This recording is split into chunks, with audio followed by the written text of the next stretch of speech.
امریکی دارالحکومت میں ملک کے مختلف حصوں سے اکٹھے ہونے والے یہ ہزاروں مظاہرین اسقاط حمل کے خلاف مظاہرہ کر رہے ہیں۔ ان کا مطالبہ ہے کہ امریکی حکومت ملک کے اندر اور باہر امریکی ٹیکس دہندگان کے پیسوں سے اس فنڈنگ کو روکیں جو اسقاط حمل کے لیے استعمال ہوتی ہے۔ میں آج یہاں اس لیے آئی ہوں تاکہ دنیا کو یہ بتا سکوں کہ اسقاط حمل خواتین کے لیے نقصان دہ ہے۔ اس سے نہ صرف بچے ہلاک ہوتے ہیں بلکہ خاندان بھی تباہ ہو رہے ہیں۔ یہ معاشرے کے لیے ایک بڑا خطرہ ہے۔ میرے خیال میں یہ اس لیے اہم ہے کیونکہ یہ مارچ امریکہ میں ہو رہا ہے۔ باقی دنیا کے مقابلے میں امریکہ میں اسقاط حمل کے حوالے سے قوانین کے نفاذ میں نرمی بڑھتی جاتی ہے۔ میرے خیال میں وقت آ گیا ہے کہ اب یہ تبدیل ہو۔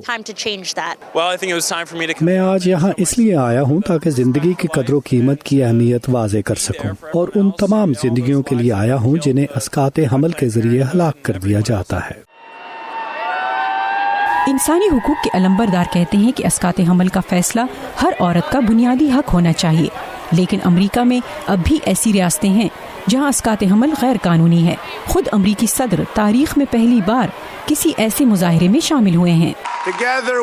ہم سب کو مل کر ہر انسانی زندگی کی عظمت اور حرمت کا دفاع کرنا ہوگا۔ میں نے عہدہ سنبھالنے کے پہلے روز ہی نومولود بچوں کے تحفظ کے لیے تاریخی اقدامات اٹھائے۔ مارچ فار لائف مظاہرے کا آغاز 1973 میں اس وقت ہوا جب امریکی سپریم کورٹ نے ابارشن یا اسقاط حمل کو قانونی قرار دیا۔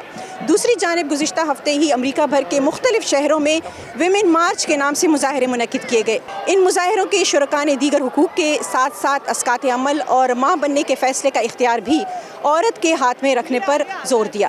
Nilofar Mughal, voice of America, Washington.